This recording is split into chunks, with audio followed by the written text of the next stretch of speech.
রাসূলুল্লাহ। আসসালামু আলাইকুম ওয়া রাহমাতুল্লাহ। শেখ আবু হামজা খুরসানি খোয়ার ভিতরে আল্লাহ নিকটে কইয়া বই রইছে। এবার দুই ফাতর এক ফাতর দুইজনে মিললে মুহ দিয়া গেছে গা। অহন ডাহে আল্লাহ তুমি নিকটে হারাতো গেছে গা, আমি কি করবো? অবশেষে ডাকতেছে নিচে বইয়া কুয়ার ভিতরে বইয়া, গাফুর রহিম নাম তোমার আল্লাহ হো আল্লাহ হো আল্লাহ, ইয়া গাফুর রহিম নাম তোমার আল্লাহ হো আল্লাহ হো আল্লাহ।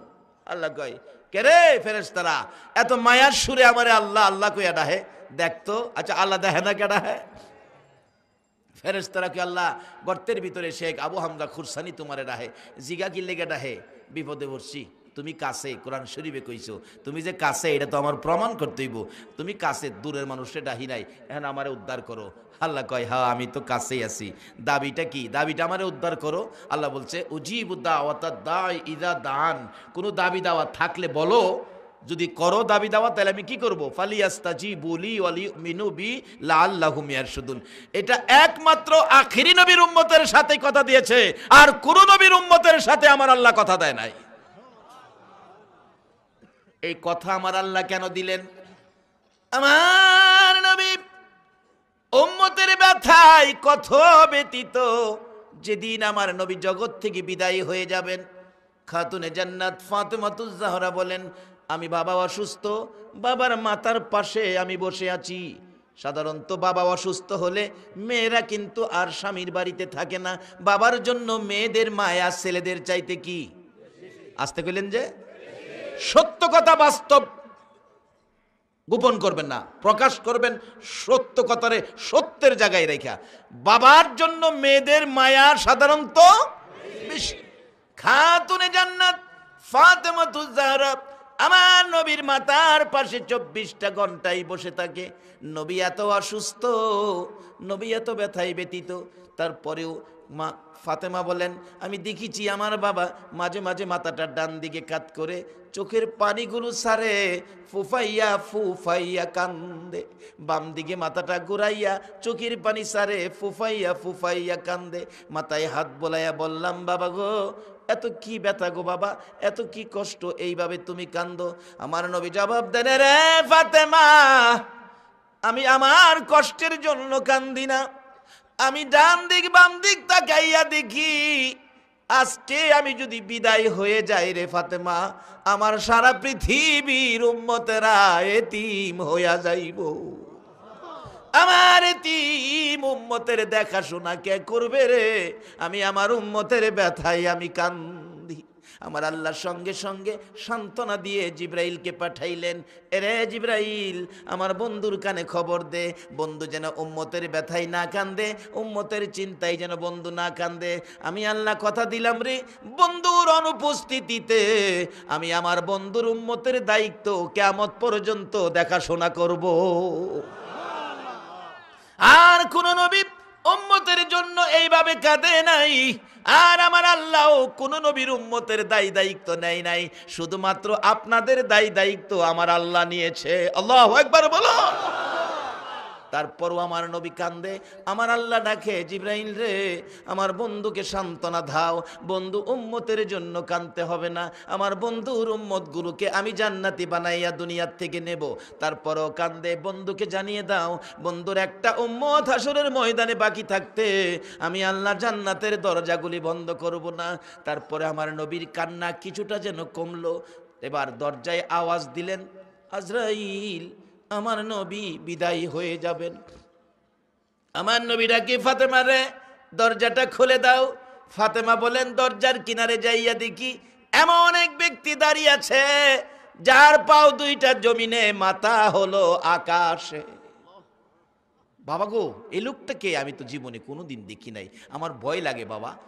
নবী কান্দে ফাতেমা রে ভয় হলেও দরজা খুলে দাও, এই লোকটার নাম হলো আজরাইল, কিছুক্ষণের মধ্যে তোমাকে এতিম করে দিবে।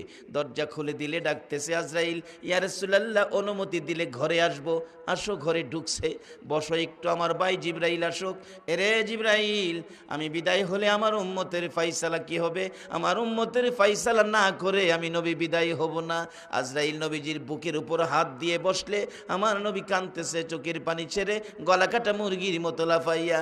রে আজরাইল, আমি নবী যদি না হইতাম রে, আজরাইল হতো না, জিবরাইল হতো না, হায়াত মৌত কিছুই হতো না। আমার বুকের উপর হাত দিয়ে বসছো, তোমার হাতের চাপ আমি সহ্য করতে পারি না রে আজরাইল, এই চাপটা এত কষ্ট পাইতেছি। মন কয় 7 আসমান 7 জমিন যদি একসাথে আমার বুকের উপর রাখতো, আমি নবী এত কষ্ট পাইতাম না। রে আজরাইল, এত কষ্ট আমারে দিতেছ, না জানি আমার গুনাহগার উম্মতের কত কষ্ট দাও। আজরাইল, আমি উম্মতের দরদি হইয়া উম্মতের কষ্ট আমি কেমনে সইব রে? আমি তোমার কাছে একটা কথা রাখি, আমার কথাটা তুমি মাইনো। আজ থেকে কিয়ামত পর্যন্ত উম্মতের জান খানদানের যত ব্যথা হবে রে, সবগুলো ব্যথায় আমি মুহাম্মদের বুকে চাপাইয়া দাও। আরে দয়ালো নবী, প্রেমের ছবি আর আসবে না জগতে, আমার দয়ালো নবী, প্রেমের ছবি আর আসবে না। হাসর দিনে উম্মত বিনে, হাসর দিনে উম্মত বিনে যাবে না নবীজি বেহেশতে। দয়ালো নবী, প্রেমের ছবি আর আসবে না জগতে, আমার দয়ালো নবী, প্রেমের ছবি আর আসবে না। 63 সাল জিন্দিগি কাছে বলে উম্মতি, 63 সাল জিন্দিগি কাছে বলে উম্মতি, এখনো কান্দে শুয়ে মদিনাতে নবী, এখনো কান্দে শুয়ে মদিনাতে। দয়ালো নবী, প্রেমের ছবি আর আসবে না জগতে, আমার দয়ালো নবী, প্রেমের ছবি আর আসবে না। আমার আল্লাহ বলেন, ও বন্ধু, বিদায় মুহূর্তে উম্মতের ব্যথা এত ব্যতীত। বন্ধু গো, আমি আল্লাহ কথা দিলাম, তোমার উম্মত যারা হবে গো, ইসলামে পুরাপুরি ভাবে যারা ঢুকবে গো, তাদের মৌতের সময় কোনো কষ্ট হবে না গো নবী, আপনি চিন্তা করবেন না।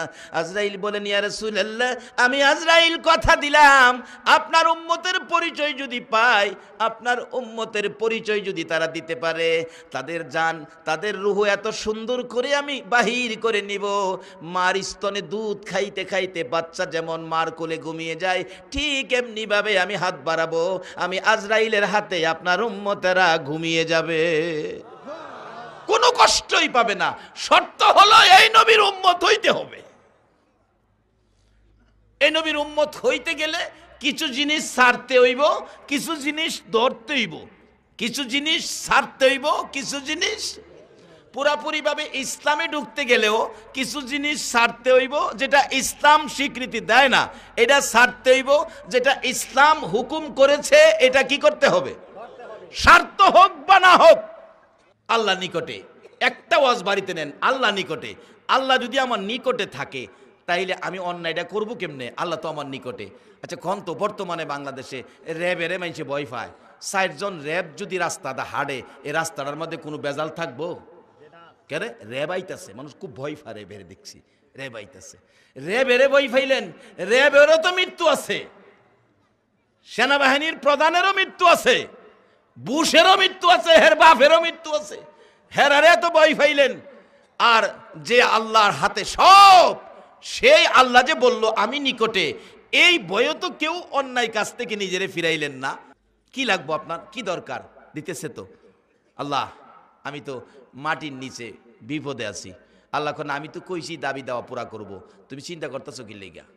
ডাকতেছে আল্লাহ আমার উদ্ধার করো। আল্লাহ পাক জংলার বাঘেরে ডাকতেছে, ও বাঘ আমার নবী একটা উম্মত বিপদে পড়ছে, শেখ আবু হামজা খুরসানি, তুমি যায়া হেরে গর্তের ভিতরতে উড়াই দিয়াও। আচ্ছা বাঘ কি জংলায় থাহে আমরা উড়াই দিত না আমরা খাইতো? আসলে পরিচয় দিতালে খাইতো না। আল্লাহ কইছে সমস্ত মাখলুকাতের মধ্যে সৃষ্টির সকল সৃষ্টির শ্রেষ্ঠ হলো মানুষ। শ্রেষ্ঠ যদি আমরা হই আর বাকি সব তো আমরা গোলামি করব, কিন্তু আমরা সেই শ্রেষ্ঠ জাতি হইতে পারছি না বিদায়, ওই আচার আচরণ নাই বিদায় বাঘে আমরা খায়। বাঘে খাইব কই দেখেন না কি করে বাঘে। আল্লাহ কয় বাঘ বাচ্চারে দুধ খাওয়াইতেছস, তাড়াতাড়ি যা আমার আবু হামজা খুরসানিকে মাটির কুয়ার থেকে উঠাইয়া দিয়া। বাঘ দৌড়, পিছে বাচ্চারা দৌড়ে। বাঘ ডাহে দৌড়িস না, তরাইস না, আমার মালিহের হুকুম। যাইয়া মাথাটা ধাক্কাইয়া, ইরাকের ঘটনা বলছি, পাথর সরাইছে, ডান দিকের সামনের হাতটা ভিতরে ঢুকাইয়া দিছে। যাইতে যাইতে যাইতে যাইতে কুদরতিভাবে বড় হইয়া শেখ আবু হামজার খুরসানির কাছে গেছে। দেখে সামনে কি একটা কে জানি বলতেছে তোর সামনে কি আইছে ধর। ধরছে, ধরার পরে দেহে পশম টসম আছে, ভালোই লাগে ধরলে, আরামই লাগে। ধরছে চাপদা। ভাগে কয় আল্লাহ যেটা লেগে ফাড়াইছো এটা ভাবা গেছে। টানতে শুরু করছে আস্তে আস্তে আস্তে আস্তে আস্তে আস্তে না, যখন গর্তের মুখ পর্যন্ত নিচে ফাওড়া। শেখ আবু হামজা খুরসানি কয় সায়া দিহি যেই বড় মুজ দেখা যা, চোখ যেমনে চাইছে এটা দি বাঘে নে। আল্লাহ সাইরা দেমনি। আল্লাহ কো সার থেকে রে কয় বাঘ দিয়ে আমার টাইনে উপরে উঠাইছে, বাঘে তো মানুষ খায়। কারে বাঘে মানুষ খায় না, বাঘে মানুষটা উঠাইয়া দেয়। ওই যে ভাগ খাইবো আমারে, বাঘে মাথা জাহি দেয় না, আমি খাইতাম না। আখিরি নবীর উম্মত হন, পুরাপুরি ভাবে ইসলামে ঢুকেন, আল্লাহর কসম বাঘ পর্যন্ত আপনাদের গোলামি করবে। আর অহন মশাই ফাইলে সারে না, কয়েল লাগান লাগে। বাঘ গোলামি করবে কিভাবে? আসুন বাস্তবতায় যাই। নবীজির একজন সাহাবীর জীবনী।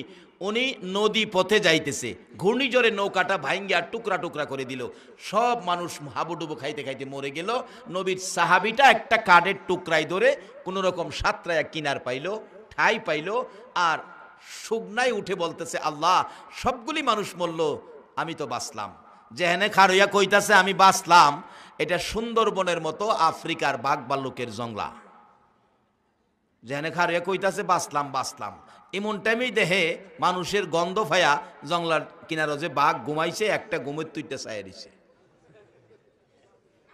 চাইছিন সেই দিকে শুকনার দিকে যাইব, গাছ গাছ রাছে বাড়িঘর খুঁজবো, ছায়া দেহে বাঘ একটা জংলার বাঘ, তো ছোট বাঘ না। বাবারে বাবা, বাঘ দেখে কই আল্লাহ কইয়াইলাম, মরছিলাম নদীত ফিরেই মরতাম, অন্দি বাঘে চিরা খাইব। অবশেষে কয় খাইবার আগে একটা পরিচয় আমার তো আছে, পরিচয়টা আমি দিয়া দেখি। ও জংলার বাঘ, আমারে খাবি? আমার পরিচয় জানস? আমি আখিরি নবীর উম্মত। যেই নবীর সৃষ্টি না হইলে তুই বাঘের সৃষ্টি হতো না, আমারে খাইস না। বাঘ দাঁড়ায় শুনছে, কিন্তু পরে আবার আইতাছে, কারিহান তো খাইব নে। আবার হাত বাড়াইছে, বাঘ আমার পরিচয়টা পাইছস না? আমি আখিরি নবীর গোলাম, আখিরি নবীর গোলামি করি, আমারে খাইস না, নবীর গোলামের গায়ে হাত দিস না। ভাগ দাঁড়াইয়া শুনে আবার আইতাছে। কাছাকাছি আসার পরে নবীর সাহাবিটা কাঁপতে কাঁপতে ভয়ে, খাইবই তো অত উপায় নাই, বসে গেছে। বাঘ নবীর সাহাবির ভয় দেখে তার জীবনী লেখে। বাঘ ডাকতেছে, প্রভু গো জবানটা খুলে দাও, আমি নবীর গোলামের সাথে কথা বলি। কথা বলতেছে, ও জংলার ভাগ মানুষের মতো কথা বলে ডাকতেছে, ও নবীর গোলাম ভয় পাইতেছো কেন?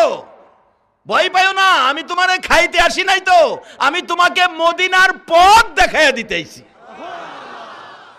এই শানে আমি গজল বানাইছি, কইতাম নি? কইতাম নবীজির গোলামের কোনো চিন্তা নাই, চলো নবীজির জান্নাতে মদিনাতে যায়।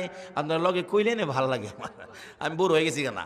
নবীজির গোলামের, নবীজির গোলামের কোনো চিন্তা নাই, চলো নবীজির জান্নাতে মদিনাতে যাই, চলো নবীজির জান্নাতে মদিনা। কে কে যাবে মদিনায়, মদিনাতে কান্দে নবী উম্মতের মায়ায়। কে কে যাবে মদিনায়, মদিনাতে কান্দে নবী উম্মতের মায়ায়।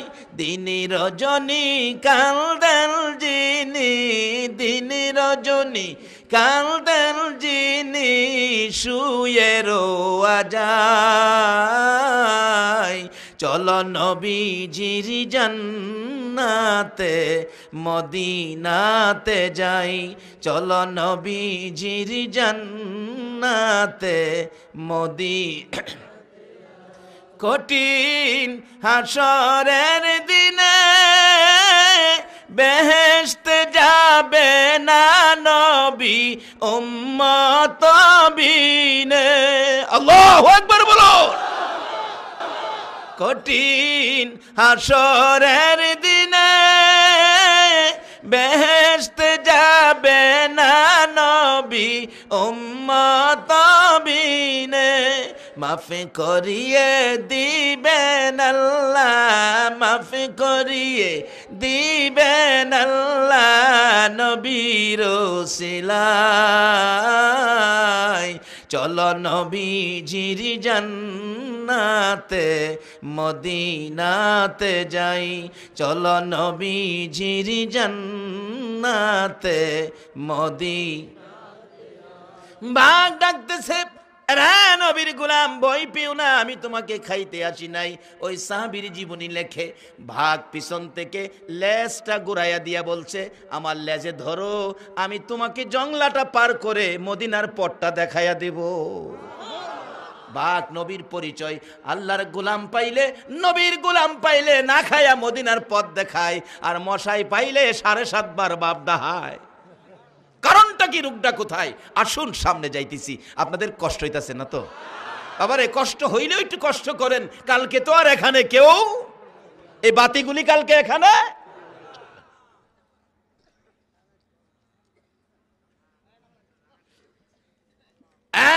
নবীর সাহাবী ধরো, আমার লেজে ধরো। নবীর সাহাবী পিছন থেকে বাঘের লেজের মধ্যে ধরলে, জংলার মাঝখান দিয়ে বাঘ নবীর সাহাবী লইয়া চলছে, আখিরি নবীর উম্মত লইয়া চলছে। জংলায় কি ভাগ একটাই থাকে না আরো আছে? এই বাঘে এনে পরিচয় পাইল, অন্য বাঘেরা তো পরিচয় পায় নাই। ওই ভাগগুলো মানুষ দেখে দৌড়ায় আসতেছে খাওয়ার জন্য। এই ভাগটা তার বাসায় ঘোষণা দিতেছে, রে জংলার বাঘেরা, না না এদিকে আইস না, আমি কাকে নিয়ে চলছি পরিচয় জানোনি? যেই নবী না হইলে কিছুই হতো না, ওই নবীর আদুরের সাহাবী লইয়া আমি রওনা হয়েছি। বেয়াদবি করিস না, আর চোখে তাকাইস না। নবীর সাহাবী বলেন, আমি দেখি বাঘের মুখ থেকে তার বাসার ঘোষণা দেওয়ার পরে সবগুলো বাঘ যাই যেখানে আসছে সেখানেই দাঁড়াইয়া গেছে, সামনে বাড়ে না, শুধু আমার বাঘটা আমাকে লইয়া মাঝখান দিয়ে চলছে। অনেক সময় দেখেন না, কোনো মন্ত্রী মিনিস্টারের গাড়ি আইলে আগে একজন পুলিশ সার্জেন্ট হুন্ডা দিয়া বাঁশি বাজায় সংকেত দেয়, সব গাড়ি থামো, সাইড, ব্রেক, থাম, দমক মারে, থাম। নিজে দেখছি শুধু একটা গাড়ি নির্দ্বিধায় চলে, যার কোনো বাধা নাই, মিনিস্টার প্লাগ লাগানো গাড়ি। বাঘ ডাকতেছে, এরে জংলার বাঘেরা, সব বেড়ে খাও, শুধুমাত্র আখিরি নবীর উম্মতের গাড়িটাই চলবে। সব বেরেক হয়ে তাকিয়ে আছে, মাঝখান দিয়ে, জংলার মাঝখান দিয়ে চলছে। এরে বাবারা ভাইয়েরা, শুধু এই জংলার ভিতরে নয়, সেই নবীর উম্মত হইয়া যদি হাশরের ময়দানে যাইতে পারো, সকল নবী রাসূলের উম্মতেরা দাঁড়িয়ে থাকবে, সর্বপ্রথম আখিরি নবীর উম্মতের গাড়ি আল্লাহর জান্নাতের দিকে যাইতে থাকবে।